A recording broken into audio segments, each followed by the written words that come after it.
And I kind of Right. lived in like little dreamland of, oh, I want to do this, I want to achieve great things, and I want to speak on stage, and I want to write a book, and I want to have all of these things. Is it really true? Like, did you really take this company when you started as a chief growth officer at 30 million? Now it's $150 million. This Like, year it's 100 million. My startup failed. And then at that time, I lost my mom. I literally felt depressed. Like I was praying to God every single day, saying that just take me now because I literally cannot do life anymore. Sometimes you don't realize when things happen that don't go according to your plan, you think it's happening against you. And you start to fall into the spiral of like, why? Like, I'm the why is victim. this happening to me? But actually, every single thing is happening to you for a reason. It's making you stronger. It's guiding you to the most desired path. And she wanted to fire me on the spot. I was crying. I remember I came coming home crying and Mm. crying, and crying, saying that, oh my God, this job is so hard. Like I thought I was going to have some level of understanding. Someone's going to onboard me. Someone was going to hold my hand. And then I thought about it, right? But if I was a quitter then, I would always be a quitter. In our advanced law of attraction course, one of the things we teach is that crises and opportunities don't give you any feelings. They No. simply multiply your existing emotional habits by 10 times. Every single thing I've done in my life, I've decided. So you So believed all you need is within you. So today we have invited one of the best leaders in the world, a woman leader, someone who wanted to become a car racing driver, but instead of that, suddenly decided I want to be a scientist. And then instead of scientist, she grows up and she becomes a marketing genius, consults businesses, helps companies grow. And then she joins one of her cousins, Mitesh Lakhiani. I'm sure everybody's heard about him, one of the founders of Mindvalley. How many of you remember Mindvalley? And she becomes the chief growth officer in that company at a time when it was at $30 million. And she takes that company to $150 million as a marketing genius. Now, how many of you agree that if she can achieve it, you can achieve it? And that is the reason we are inviting her here today, so that you can learn not just from stories like this by reading it somewhere, but by meeting them live, being an inspiration for her. So many people are going to learn from her. And I'm 100% sure one day, one of you is going to give an interview somewhere in the world where you will also achieve $150 million. And maybe you will share in your story that one day you had met Marisha and she gave you that hope. She gave you that dream that you are also unlimited and you can also achieve so many big goals. When did you learn about law of attraction first? Maybe you can recollect. And how did you start believing in it? Was it natural to you, or were you skeptical about it first time? What's your law of attraction story? Everybody has a law of attraction story about how they got into this magical world. Um, so I don't think it's a story. I think it's more like a journey. So Mm-hmm. uh, growing up as a kid, I was very intuitive anyway. So I would have dreams of like what I want to achieve or what I'm thinking about, or like, and I'll just get obsessed with them. And I kind of Right. lived in like little dreamland of, oh, I want to do this, I want to achieve great things, and I want to speak on stage, and I want to write a book, and I want to have all of these things. But I never thought, genuinely never thought that was going to be possible. Like I grew up in a city, small city in Malaysia, like in Kuala Lumpur, Right. which when I went to university, people didn't even know where that was on a map. I would have to show them Singapore and be like, I live next to Singapore. I live here.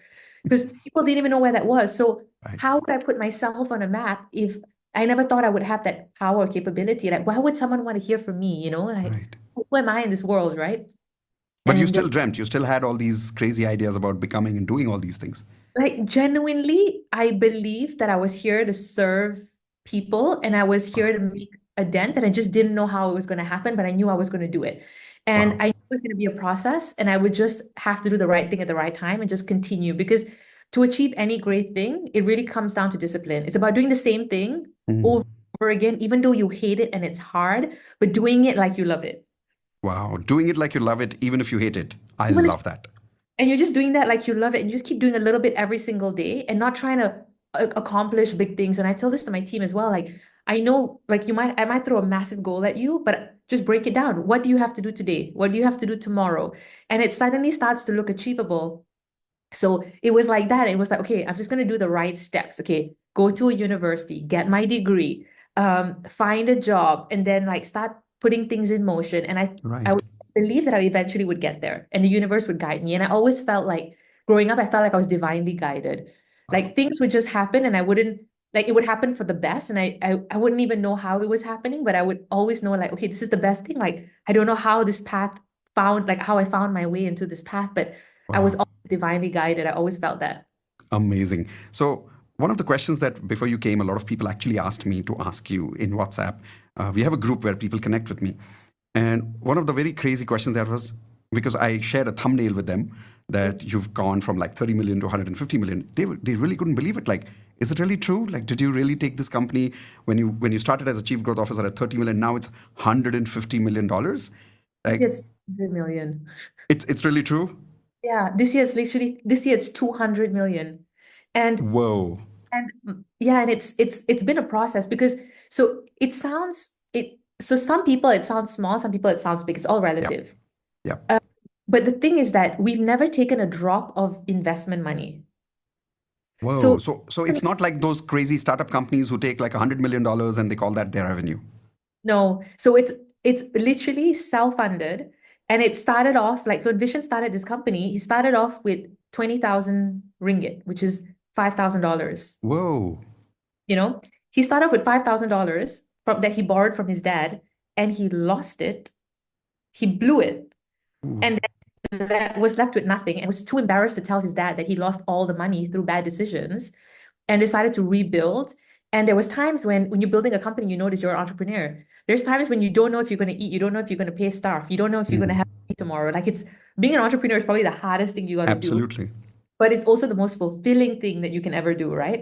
Because just think about how many jobs you create as a matter of you taking that risk and Absolutely. showing So for like you, mine. when you joined Mindvalley, did Yeah, you was it a logical step, or was there some kind of a serendipity that happened where it was meant to happen and it happened? Is there, when you look back, do you think there was some law of attraction dots that you could connect today?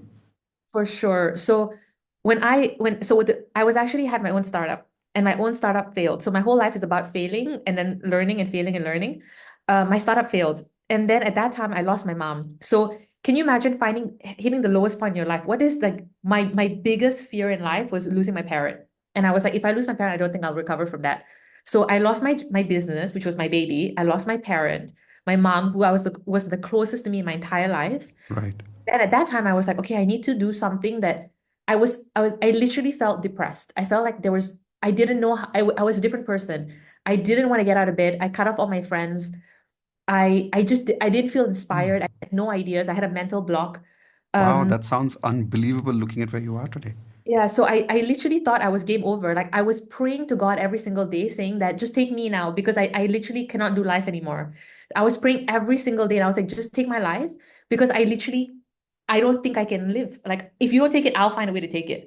And Wow, um and that time I was like, okay, I just need to surround myself with people because again, you're the average of the people you surround yourself with. That's why that's building true. a community is incredible. It's really, really powerful. So I decided to apply for jobs, and I applied for jobs. I selected jobs based on where I could meet inspiring people.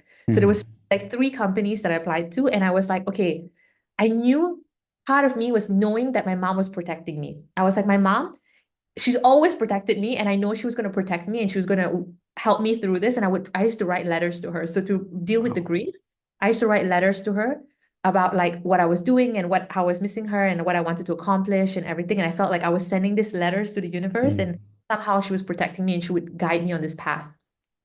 So in a way, that's like a manifesting tool Yeah, as well. absolutely. So it is, and it's just a way of me to do both, like manifest it, but deal with my grief. Yep. And very And interesting, you said there are three companies you applied for, but when you applied, you didn't think about the salary, you didn't think about the role, you thought about the kind of inspiring people that you would meet there. And that was your criteria of where you applied. yeah, that's where how I selected the company, Interesting. based on the people that work there and the culture that work there, because I wanted to surround myself with the people, and that was Right. invaluable. I was taking a pay cut because remember I had a startup. I was making tons of money. So I had to take a pay cut to work in Mindvalley. I took a massive pay cut. Okay. And I took Mindvalley job because it happened in the matter of 7 days. Like I applied, I had two interviews in like the span of 3 days. I had an offer within the week. Okay. And did you think it had something to do with Vishen being your cousin, or did you earn that in a way, if I may ask? I actually applied with a different name. And he didn't know that I applied. And then I was in the final interview, and the final interview was with him. And then at that time, he's like, I think this person sounds familiar. And then they're like, okay, is this person? They showed me a photo, and he's like, that's my cousin. And then he's Crazy. like, I can't interview this person because that's a conflict of interest. So someone else needs to interview Right. her. And then I interviewed with the another C level, and then they passed me, and then I just got the job. So it was I got the job so fast that I didn't even have other offers. I was just like, okay, this the But world. thank you for telling us this because there are so many people sitting here thinking, oh, she's Vishen's sister. No wonder she's successful. She must have got the job like this. But thank you for telling us the story that it was you who earned it. And because of your mindset of meeting inspiring people is why you got to the right place. It was not just because you had some family connections. Awesome. Thank you so much for sharing that. Ambition was the hardest on me. In fact, everyone in the company was telling me, it's like, it sucks to be you because he was so hard on me initially. And I was like, I was so frustrated. I was like, why is he being so mean to me? Like why does he get me? Why is he giving me the same opportunities as he giving everyone else? But what I realized is he was actually making me earn every single thing that I got within the company. Wow. And that was like the biggest blessing. So sometimes you don't realize when things happen that don't go according to your plan, you think it's happening against you, and you start to fall into the spiral of like, why? Like, I'm the Why is this victim. happening to me? Why is this happening to me? But actually, every single thing is happening to you for a reason. It's making you stronger. It's guiding you to the most desired path. Yeah, in our community, we'd love to say nothing is a curse, everything is a blessing. I think that's Everything. exactly what you're saying. Yeah, and I truly believe that when every time something goes south, I know like I'm only looking for the blessings there and the learnings there because I Wow. know that I believe that I'm divinely guided. But it's a lot of people feel when they look at you today so successful, they think it's so easy for you to say that today when you're already successful. But what I really want to know and I want to expose the community here to is that time when you started off, were you an instant success the moment you joined Mind Valley? Because when he was hard on you, it must have been difficult. And how was that period like? And how did you handle emotionally? Like, what was your frequency at that time that helped you to continue instead of just leaving the company and going away when he was so hard on you? Yeah, so he was hard on me. So I wasn't even afraid that he was hard on me. So I had a manager then, and I was trying to learn the job. And everyone knows this. When you start a new job, it takes you 6 months to get accustomed, to understand the process and practices. Yep. When I joined the company, there was no process and practice. My managers were on holiday, and then they told me like, "Oh, you have a launch that's $1 million that you have to generate $1 million from. It's in 2 weeks. Whoa. Like you can read the process documents, figure it out." And I had to figure it out. And obviously, I'm not going to succeed because there was no process documents. I followed everything to a T. There was so many mistakes. And then all the C levels called me into a room and they're like, you failed. This is the worst launch I've ever seen. And my manager told me, she's like, oh my God, I'm so embarrassed. I have to tell Vishen I'm going to fire you. You're the worst employee I've seen in the history of the company.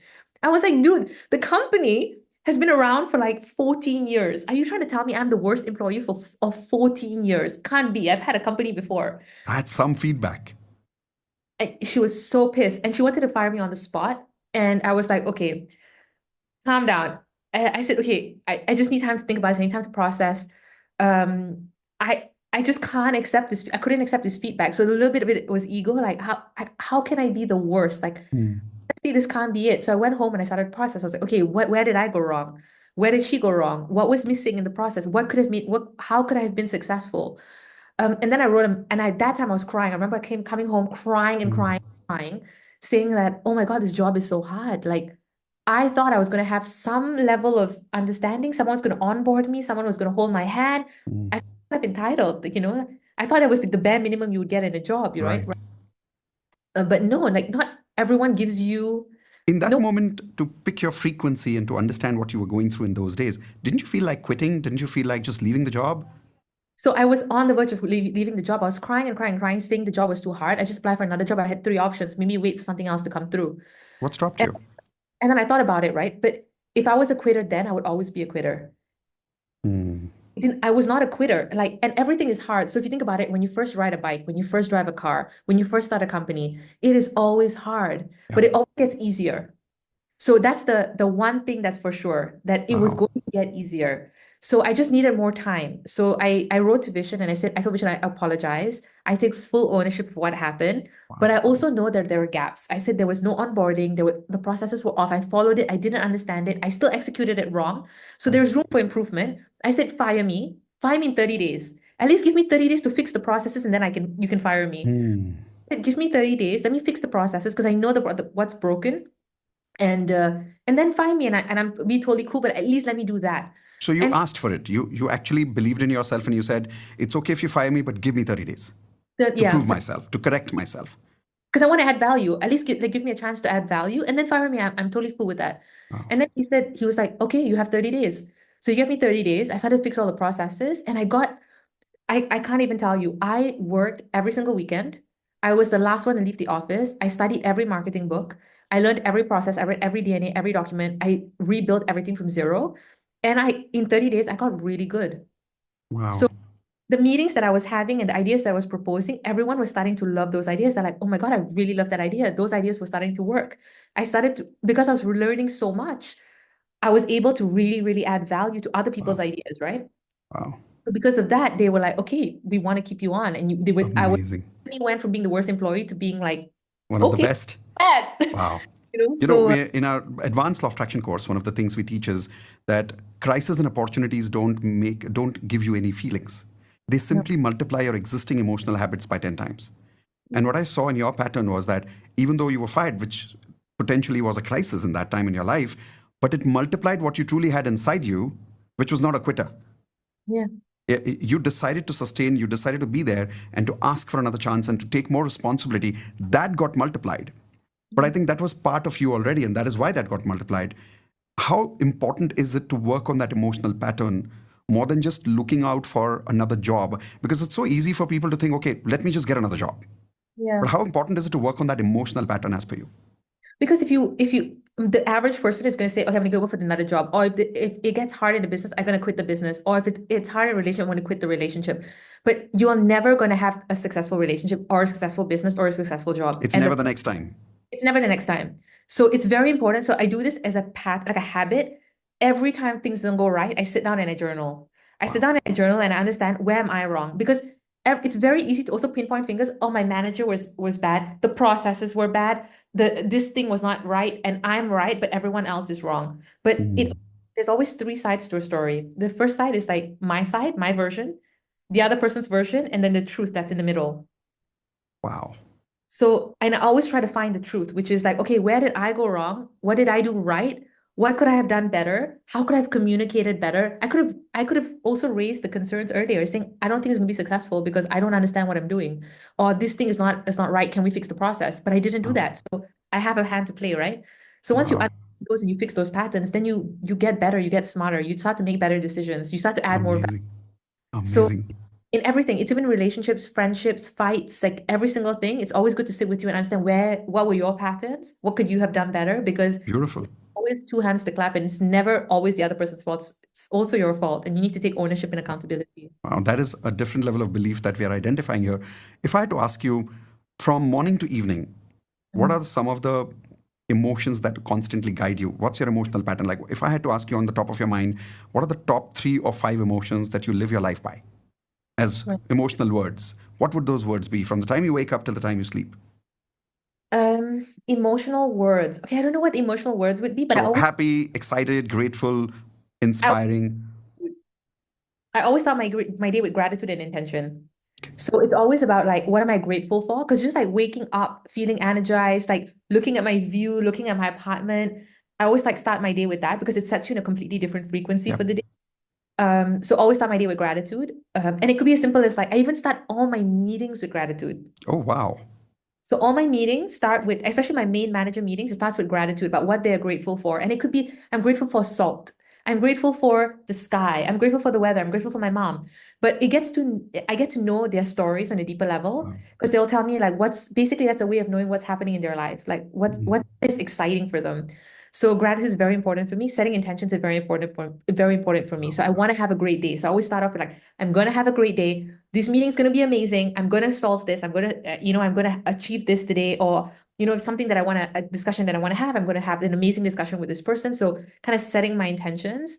So you're clear in the morning as an intention. This is what my day is going to look like. And even before getting into the meeting or multiple tasks, you get into that intention that this is how the outcome is going to be like.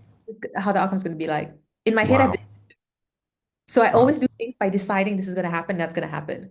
And, um, and that's kind of a manifestation as well. So this intent Absolutely. have to work out. So I always like to work out because that really creates like your serotonin, your dopamine, like all your endorphins and everything. So it gets you just energized for the day. So always start my day with a workout, and I don't do any meetings until I've worked out. So every morning workout is a part of your life. Like that's who you are. It's a Yeah. must. It's not a should. No, it's a must. Awesome. Yeah. From there, based on your emotional pattern, you learned from your job, you learned from your manager, you didn't give up. Mhm. How did you get this idea of even thinking you would be the chief growth officer of a company like this? Like, I when did that idea occur to you, and when did you get it eventually? Again, I decided every single thing I've done in my life, I've decided. Wow. So I literally was sitting down one day and I was head of marketing and I was sitting down on like a Saturday and I thought to myself, I was like, okay, what next? What do I want? What do I want to achieve? Because I always need, I love having goals and then gunning for those goals. That Mm. inspires me, that motivates me. So without a goal, I feel like I'm purposeless. Like I'm wandering and I don't feel motivated. So I decided, I was like, okay, what will inspire me? What am I excited about? And it just hit me. I was like, oh, I want to be CMO of Mindvalley. Wow.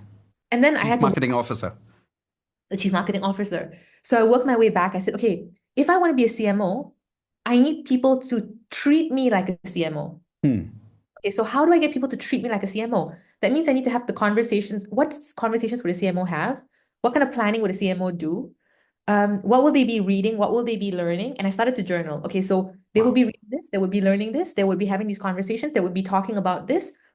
And I started to map it out, and then I just started to enact it. Wow. So So we call this aligning your feelings, thoughts, beliefs, and actions exactly in alignment with your goals. And you started doing that by journaling everything that that role would actually feel like, act like when it's become a reality. And you actually started working towards it. because the CMO solves different problems. So in order for someone to say me like, oh, we should make Marisha the CMO, I would have to talk about those problems. Right. I would have to have answers to those problems. Now the question is, do I?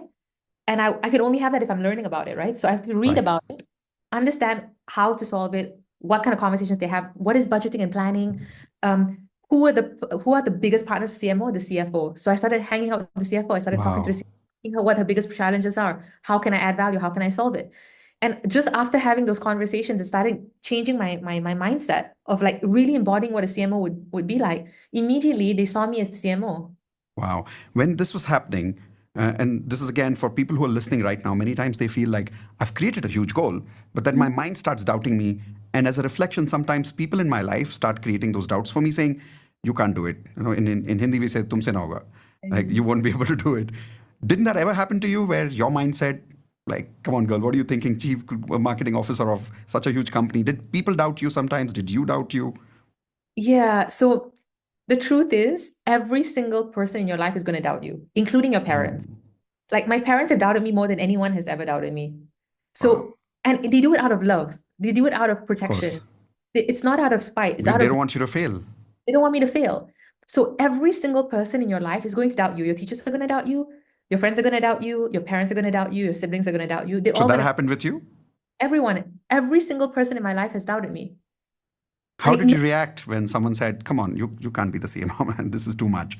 How did you react to that? I was going to be the CMO. I decided. So in my head, the most successful people in the world are the people that are eccentric. Mm, Have to believe it more than anyone. And if you don't believe crazy. it, you will never achieve anything greater than anyone else has ever achieved. And I speak to business owners all the time, and they tell me, like, how do you feel like the discipline and motivation to go and achieve this business? I have a lot of Yep. ideas, but I need the motivation. If you don't have the motivation, and if you haven't decided that this is what you're going to do, it's never going to happen. Wow. You Everyone, remind me exactly what my mentor said once upon a time.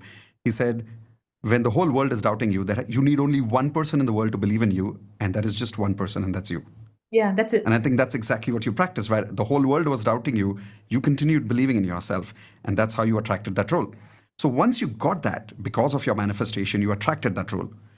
It was 30 million then, and then today, $200 million, dollars, as you said.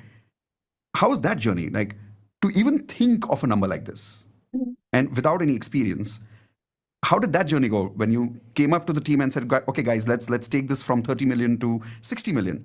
Even to think of those numbers, Yeah. how did that work for you? Was it natural, or did someone coach you into it? How did that work? It was very natural. It's me learning along the way and making the right decisions intuitively. Wow, Because again, like I had the right intention, right? So when you have the right intentions, the answers come. I always believe like you have the answers within you. So you don't have to seek, beautiful. you don't have to feel like, oh my God, I don't know. I don't know what to do next. Like, what am I supposed to do? Like, I never went to CMO school. I had no Right. idea. But I just felt like I have the right intention. My intention is to take care of my people and make the company successful. End of story. So you So believed all you need is within you. all the time. And even if I don't have the answer right now, I just think about like, okay, what do I feel is the right thing to do in a situation? And I just do that. And sometimes it's right, sometimes it might not be the right thing, but because of the intention, I always get buy-in. Because it's never at the cost of anybody. It's always to help or to better a situation or to better like the quality of work or the quality of the company or the culture. Wow. It's always for a good reason, right? Yep. So I felt like all the things came intuitively. I learned along the way from trial and error. Some things worked, some things didn't. I always had a big goal, so I get inspired by big Hmm. goals. I always set big goals for myself. And if I don't achieve the goal, it's fine, but at least I try myself. I work my way backwards. Okay, say that part again. What do you mean by that? Like, break that down for people over here. It's very simple. Human beings, you achieve what you set out to achieve. So if Hmm. I tell you, clean your room, okay, and I give you 2 hours to clean your room, you will take 2 hours and you'll clean your room thoroughly. If I give you 30 minutes to clean your room, you will take 30 minutes and you will do the exact same job. Right. So once you have a goal in your head, you will work your way back on how are you going to execute it, and you will True. execute it. And I'll give you a really crazy story. So Sure. team was supposed to launch during COVID a summit, an online summit. We wanted to give back to the community. So it was a free summit, a lot of speakers from around the world. And my team was presenting to me. They said, we're going to get 20,000 people to attend this summit, and we're going to do it free. And we're going to have all of these speakers and Oh, everything. And I said, that is not exciting. I don't want to be a part of a summit that's 20,000 people. I said, Google right now, what is the largest summit you can ever find online? The largest. They said 50K. I said 50K, great. You guys are going to do 200K. are you from 50K to 200K? You guys are going to do 200K because I don't want anyone to beat me. So you're going to do 200K. Now Wow. we're going to get there. You know how many people they got to the summit? 198K. Whoa, that was close. Oof. But you know what happened alongside? Forget that, forget the target. They started to work together as a team because the big goal excited Yep. them. Yep. They started to become a stronger team. They were all working together because they're like, we have to get the biggest summit. Yep. And and they started to execute better. They started to think out of the box. They started to solve bigger problems. Right. So not only that they built a stronger team, it motivated them, they achieved their target, and we actually created a dent. We actually served 200,000 people Wow. during COVID. That is inspiring. How many of you found that inspiring? Now, when you started achieving these goals over a period of time, of course, now you've reached $200 million, but how big are you still thinking? If I may ask you to expand these people's thinking even beyond that. 1 billion. $1 billion? My goal is to transform 1 billion lives through Mindvalley. Wow. So my goal is not the money, it's actually the lives. How many people Mhm. Touch we can and inspire. inspire. So 1 billion people. Whoa. And while you're doing this, when you're making such big goals, I remember it was thanks to Jay who recommended me your name, and that's how we know each other. Thanks to Jay, we became friends, and that's why you were here on the podcast today. When you were giving your interview with Jay, I remember you said something about you make such big goals that sometimes 70% of the times you may actually fail, and that's one of the values in the team. Can you talk a little about that? About how okay are you with the team failing? Because so many people who are hearing right now, the moment they make a big goal, one of the things they are not okay with is failure. But I remember you said something very crazy about the value system of your team about failure. What was that? So I completely support failure. I think failure is part of success. And if Hmm. you want to embody success, you need to embody failure. And it's Absolutely. it's the biggest lesson you can learn because once you learn what you don't need to do and what, like what not to do, you'll know exactly what you need to do, right? Right. So a team, like no one gets punished for failing because I want them to think big. I want them to solve big problems. So while doing that, they make mistakes. Like Hmm. so many times, like things haven't gone right or things have broken or my one of my team members was launching a course and he set up the thing wrong. He gave away the course free to 2,000 people. And I was like, okay, it's fine. And he came to me, he told me, I was like, it's okay. Wow. What are we doing next? So Wow. I want him to focus on what are we doing next, not, okay, this thing happened and Hmm. it's a punishment. It's not because you have to be okay with failing. So I want the team to set big goals, and setting big goals is the only thing they can do. And the big goals have to have a 70% chance of failing. Oh, That it means has if to have a 70% chance of failing, not succeeding. failing, Explain that. so basically, I want them to I want them to set big goals and I want them to think as out of the box as possible. So if they are succeeding on all their goals and they are hitting like 80, 90%, that means the goals are not big enough. Wow. So if they're failing or they're not getting there, that means they're actually setting big goals. Whoa. Amazing. How many of you promise to make such big goals that there is a 70% chance that you might actually fail?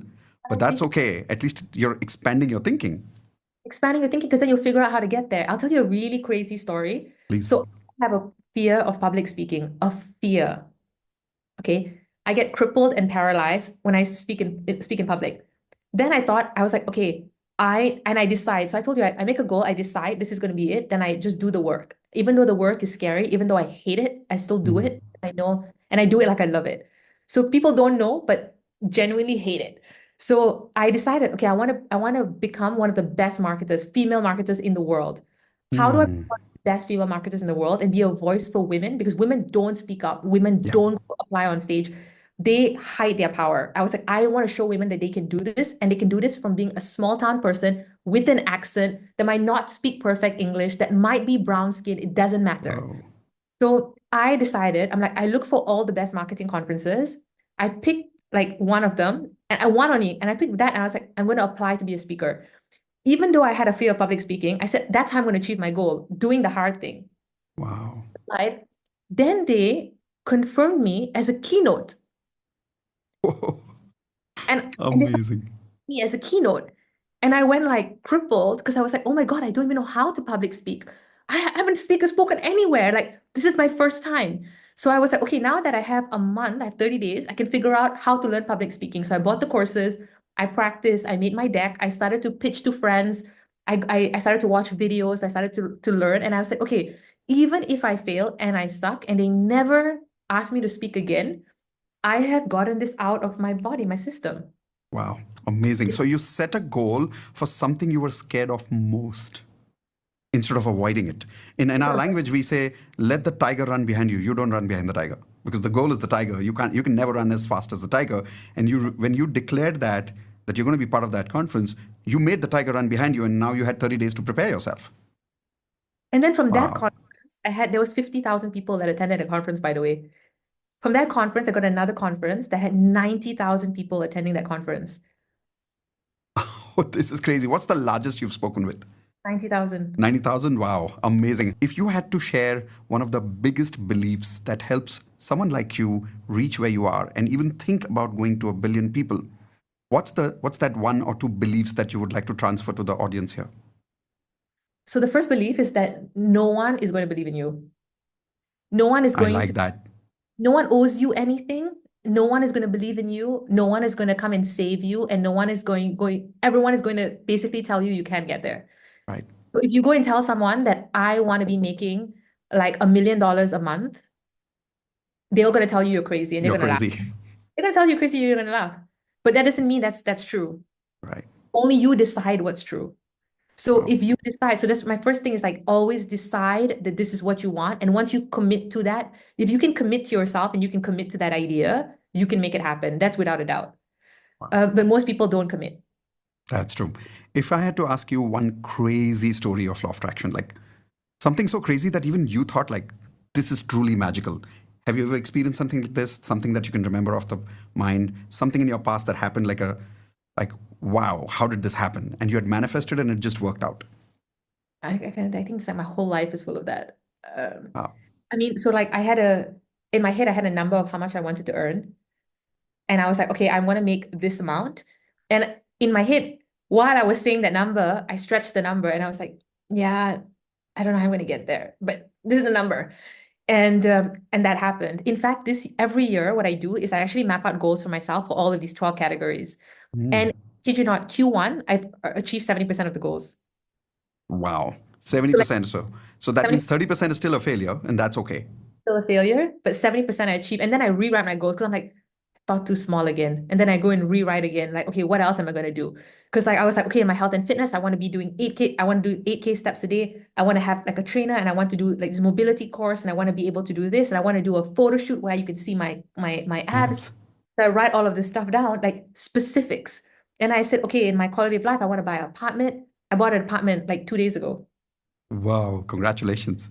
Yeah, so I write all of this stuff down. I didn't even know. I had So when I bought this apartment, I had no intention to buy an apartment. I was in Dubai. My cousin who's a property agent said, I need to show you this apartment. She showed me the apartment and I was like, oh my God, this is it.